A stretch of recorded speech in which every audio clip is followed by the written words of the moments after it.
Obra Ícaro Redimido, psicografia de Gilson Freire pelo Espírito Adamastor, capítulo 39, De volta à colônia. Glória a Deus nas maiores alturas e paz na terra entre os homens de boa vontade. Lucas 2,14. Em meio aos esmolambados exércitos das sombras, já exauridos por tanta crueldade, seguíamos a trilha da descomunal ruína de todos os valores da vida, recolhendo os desencarnados em um aluvião que parecia não ter fim. Contudo, com o avanço dos aliados pelas terras germânicas, a grande guerra prenunciava o seu ocaso, e um aceno de esperança passou a inundar-nos a alma ávida de paz. Ainda que o morticínio excedesse todas as medidas, as trevas incansáveis transpondo as fronteiras da loucura, continuavam ditando normas aos incautos, pois os exércitos, enfurecidos, indiferentes à devastação que lhes seguia os passos e insensibilizados diante de tanta dor, agitavam-se ainda, movidos por recalcadas vinditas, indignas do ser humano. Desapiedadamente, o que restava dos inimigos de ambos os lados da guerra era eliminado com requintes de crueldade, maculando as plagas planetárias de barbáries jamais vistas. O massacre se multiplicava em injustificável afã, como se os combatentes, ainda que exaustos, apressassem-se para satisfazer seus incontidos instintos de selvageria antes que o fim determinasse a sua suspensão. Esboroavam-se todas as injunções morais, exigindo das esferas superiores redobrados esforços na contenção das infrenes maldades. No estoico avanço, as forças aliadas ainda guardavam fôlego para disputar entre si a quem caberia o golpe final de morte nos comandos nazistas, pleiteando inútil supremacia entre os seus generais. Ávidas pelas glórias mundanas, deixavam patente que tudo o que almejavam eram os louros da vitória. Com pesar, assistíamos a comunistas e capitalistas, em manobras espúrias, disputarem acirradamente territórios de ocupação, dificultando sobremaneira o estabelecimento de um equilíbrio necessário e a paz no mundo. E a incontida altercação entre as garridas arrogâncias, almejando nada mais do que a hegemonia, prometia perpetuar-se acirradamente nos tempos vindouros. Iniciava-se, enfim, a Batalha de Berlim, derradeiro entrechoque dos remanescentes em guerra, quando novo e surpreendente fato nos chamou a atenção. Por entre os densos cúmulos que permanentemente ocultavam o sol no cenáculo espiritual da guerra, resultantes dos imensos aglomerados de eflúvios metíficos do ódio, divisamos, certa manhã, um esmaecido clarão no horizonte, reunidos diante do intrigante fenômeno, qual o luzir de um desconhecido astro invadindo a atmosfera terrestre. Perguntávamos-nos do que se tratava, quando amigos acorreram nos informar que esferas celestiais se aproximavam da Terra, penetrando nosso contrito cenário, a fim de saneá-lo com suas poderosas luzes. Era o sol da paz que se atirava às sombras, ávido por acalentar o coração humano enrijecido na luta e na dor, aplacando todo o fragor da maldade que ainda teimava em vicejar nas paisagens do mundo. A cada dia o inusitado luzeiro se engrandecia, até que, vencendo as luzes de chumbo, precipitou-se sobre nós em cascatas de floculações luminosas, neutralizando as cinzas que se enoavam permanentemente ao nosso derredor, acarretando-nos lágrimas de incontida emoção. Conquanto que os humanos e os espíritos inferiores, envolvidos ainda nas fragas dos embates nada denotassem, os mais atentos podiam sentir leve sensação de alívio e bem-estar, desde que se aquietassem, permitindo-se aspirar as supremas energias do bem que se irradiavam em busca de corações sinceros para, enfim, fecundá-los de paz genuína. Desde aquele dia, suave e lenitivo passou a refrigerar-nos a alma, inundando-nos de aprazível fulgor, e a certeza de que o imenso pesadelo de morte estava prestes a encontrar o seu fim. Não tardou para que o fenômeno atingisse o seu auge, delineando deslumbrante panorama ante nossos atônitos olhos, dominando-nos todas as emoções. De súbito, sobre as ruínas da capital germânica, as densas trevas se espargiam e as nuvens fugiam, desairosas, entreabrindo-se para dar passagem a um imenso séquito de verdadeiros anjos, formando um coral de milhares de vozes celestes entoando hosanas. Qual jogral de luzes anunciavam que o reino do bem voltava a predominar no coração humano doravante. Compreendíamos de imediato que a ignara guerra chegara ao fim. Indizível alegria inundou-nos a alma e, inebriados pela excelsa beatitude, ajoelhávamos à passagem do séquito angelical, dizimando as trevas. Era um espetáculo sublime de que os homens e os espíritos enceguecidos pelo mal não se deram conta, ocupados que se achavam ainda em seus baixos interesses. Contudo, muitos e até mesmo encarnados mais sensibilizados, ainda que hebetados pelo caos, puderam percebê-lo ou senti-lo e se exultaram com sua presença, pronunciando a paz a se espargir nos sangrentos campos de batalha. A grande guerra capitulava diante da arremetida das operosas forças do bem. Os grandes dragões dos abismos recolhiam-se às suas furnas, saciados de sangues e crueldades. Os maltrapilhos exércitos de desencarnados calavam suas armas e, extenuados, e ainda em alarido retornavam às suas alcovas sombrias. Silenciavam-se a revolta e o ódio secular dos insensatos, enquanto os belígeros mercenários das trevas, exauridos de ânimo, ansiavam pelo repouso, mas não pelo bem.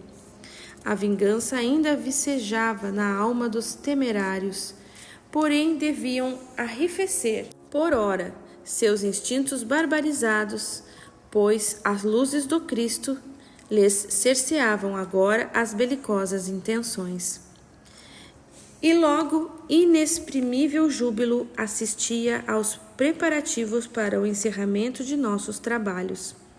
Restava-nos terminar de recolher os que remanesciam entre os escombros da morte e direcionar aqueles que não nos acompanhariam para os espaços espirituais de nosso convívio.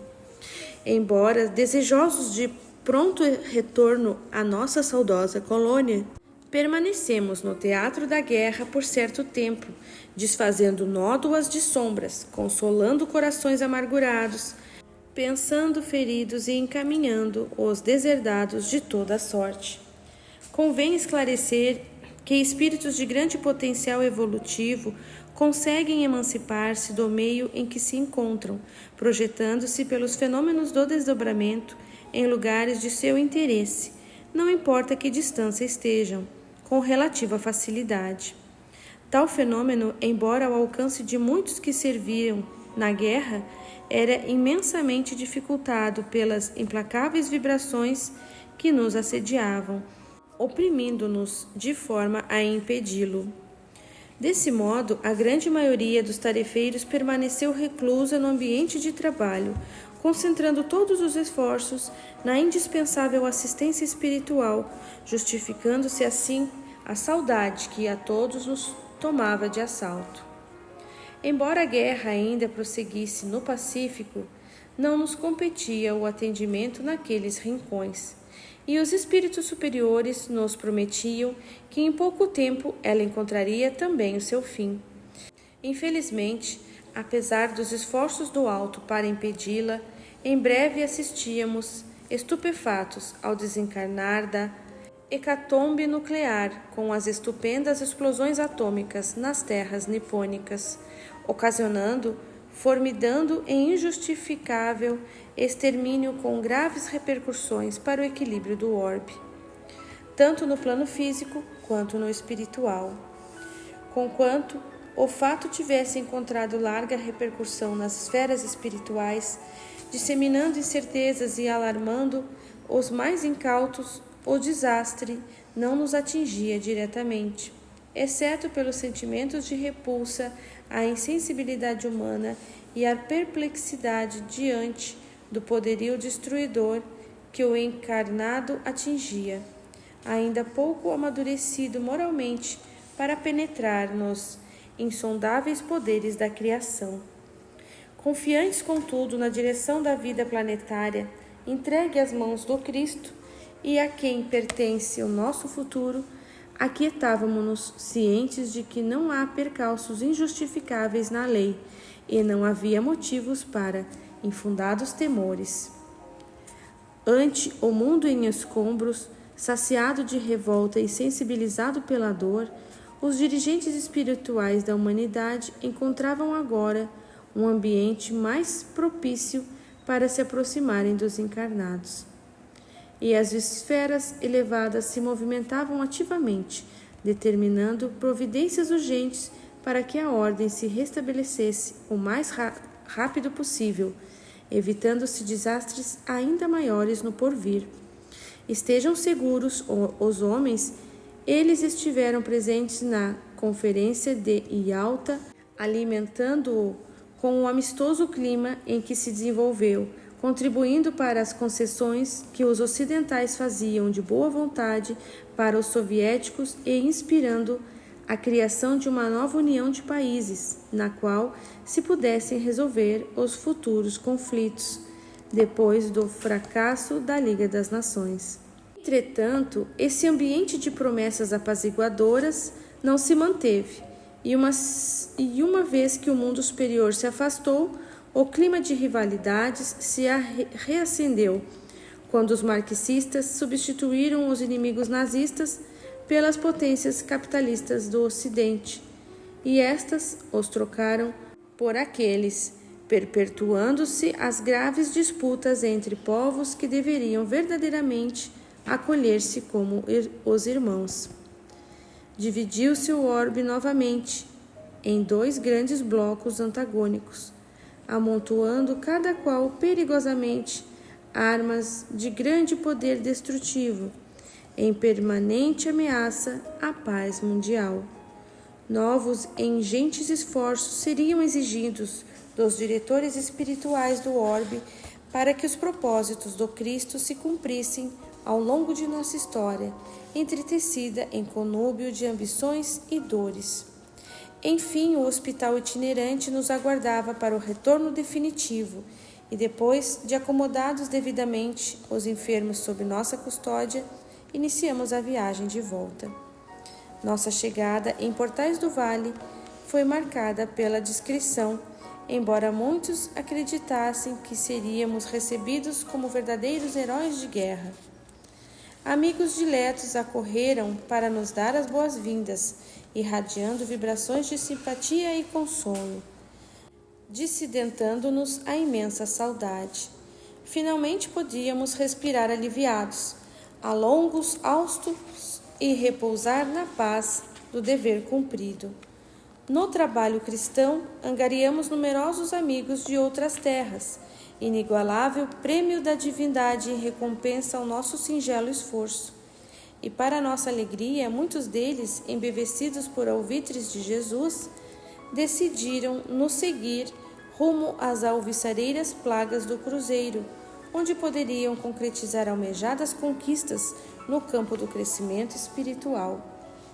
Soterrando pesaroso pretérito de ignomínias na velha Europa, formaram expressivo contingente de ceareiros que se somou às fileiras do espiritismo cristão, enriquecendo-se os novos valores. Heitor retornou à sua colônia, deixando conosco Catherine perfeitamente ambientada em nosso coração, e principalmente no de seu amado, com quem restabelecera completamente seus antigos laços afetivos. Abelardo, assistido cuidadosamente por eles, fora recolhido em nossa enfermaria, onde continuaria recebendo carinhosa atenção. Não tardou para que a quietude nos acomodasse na rotina que nos satisfaz as necessidades de realizações espirituais, fazendo-nos retornar à normalidade. Somente a prece poderia encetar nosso reingresso à colônia, e em breve nosso governador nos convocou para uma grande oração coletiva de graças no templo central. Reunidos sob a égide do Cordeiro e o beneplácito dos dirigentes de nosso núcleo, fomos agraciados pela visita de magnas entidades de luz, contando entre eles o nosso amado Heitor. Nosso dirigente dirigiu-nos a palavra em prece, elevando o pensamento a Deus, agradecendo a bênção do serviço regenerador e a volta dos ceareiros, enriquecidos pelo trabalho e pela renúncia em prol dos necessitados. Cintilações cristalinas nos bafejavam a face, inundando-nos de dúlcidas emoções, condecorando-nos com os eflúvios da alegria. Eminente mentor, provindo de alta esfera, realizou preciosa preleção, abordando a mais titânica das lutas que ainda nos competia enfrentar, o combate aos arraigados hábitos da própria personalidade falida. Em seguida, espalhados pelas aprazíveis jardins musicais de nossa cidade, congratulamo-nos em imensa festa de receptividade, encerrando nossa reunião de boas-vindas sob os encantos do cimbório estrelado, a cintilar luzes que, quais estupendos fogos de artifício, pareciam comemorar conosco o término do imenso pesadelo terreno. Por fim, recompostos, reassumimos nossa faina diária, felizes principalmente por assistir os amigos Alberto e Catherine, encetando de fato a condição de trabalhadores fiéis do bem. Era chegado o momento, enfim, de conferir-lhes o alvará de assistentes, determinando-lhes a alta da condição de assistidos e integrando-os definitivamente ao rol de servidores de nossa colônia. Solicitamos, então, à nossa direção a oficialização da medida, encerrando, de fato, o serviço de tutoria que nos fora incumbido. Naturalmente, continuaríamos ao lado deles, dispostos a ajudá-los no que fora possível, cientes, contudo, de que a cada dia eles se tornavam suficientes às próprias injunções no desempenho das tarefas que lhes competiam. A genuína recompensa pelo nosso trabalho consiste em verificar que nossos assistidos nos superam as possibilidades de auxílio e, dispensando-nos a ajuda, se convertem em fiéis executores da vontade divina. Os planos para o futuro eram os mais promissores possíveis. Alberto e Catherine, embora ainda não tocassem no assunto, consorciar-se-iam em breve, iniciando a reformulação de nova família terrena, fundamentada nos imperativos do aprimoramento espiritual. Ambos trabalhariam ativamente em favor do núcleo doméstico de Abelardo, fragmentado pelo seu prematuro desenlace. Catherine compreendia que devia socorrer urgentemente as irmãs de desventura que deixara na carne, especialmente sua querida Rosa, a quem tinha por filha amada e precisava instar novos caminhos. A jovem persistia atada às tristes urdidas da prostituição a que ela, Catherine, induzira, trazendo-lhe o fato pesaroso remorso, a usurpar-lhe a paz de consciência. O serviço urgia e Alberto comprometia-se a acompanhar-lhe os passos na obra regeneradora, compreendendo feliz que seu novo roteiro de vida fazer-se-ia mediante a sua entrega aos genuínos anseios de realizações espirituais, no campo das mais puras expressões de fraternidade. Enfim, olvidava em definitivo a sua idolatria pelas máquinas e se dispunha com empenho a fixar na alma o indispensável equilíbrio interior. O atendimento aos sofredores do Vale dos Suicidas lhe era, assim, não apenas salutar convite para saudar os seus compromissos com a vida, aprendendo a valorizá-la devidamente, mas também imprescindível ferramenta para conquistar os inigualáveis tesouros do espírito.